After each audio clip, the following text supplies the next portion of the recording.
studying at Bharati Vidyapit Dental College and Hospital, Pune, Maharashtra. Today, I am going to talk about psychosomatic disorders affecting the oral cavity. First, let us understand what is psychosomatic disorders. Psychosomatic disorders are the consequences of the harmful effects of the psychic disturbances that are the stress and anxiety on various parts of the body. First, let's see examples of psychosomatic disorders affecting the oral cavity. Such examples include oral lichen planus, myofascial pain dysfunction syndrome, the burning mouth syndrome, necrotizing ulcerative gingivitis, periodontal diseases, and many more. Out of this, I will be discussing about first, myofascial pain dysfunction syndrome, bruxism, and the burning mouth syndrome. Let us see what is myofascial pain dysfunction syndrome. It includes pain while opening the mouth in a temporomandibular joint region, that in simple word it is a jaw joint, and in pain in the muscles of mastication. Patient may complain regarding pain while opening, and there will be signs seen by the dentist as reduced mouth opening. Treatment modalities for such includes the physiotherapy, which has been considered one of the most effective method of reducing the pain at that area. Other treatments includes the muscle relaxing appliances, and pharmacological approach has also been proven effective. Second, I will be discussing about burning mouth syndrome. Burning mouth syndrome is one of the most painful and complex disease.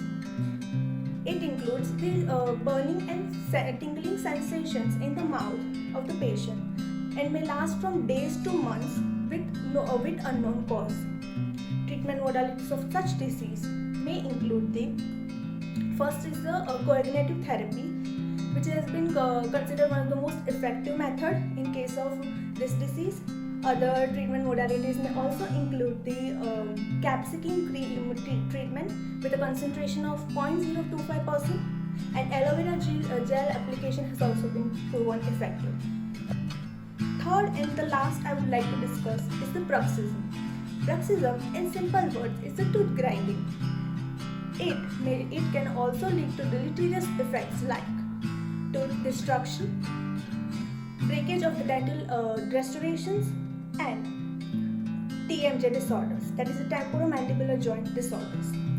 Treatment modalities for such disease includes first is the counseling approach, that is considered to be one of the most effective because depression is considered as a major etiological factor for bruxism. Other treatments includes we can give splint or mouth guards in such case, and if the cause underlying is depression, we can give antidepressant drugs, that is amitriptyline. To conclude, I'll say that as there is increasing stress in our day-to-day lives, there's increase in the prevalence of psychosomatic disorders throughout the throughout the world, and is increasing day by day. So to relieve stress, there are certain approaches that we can include in our day-to-day life, like yoga and meditation, which decreases our stress levels in our body and also improves life longevity. Thank you.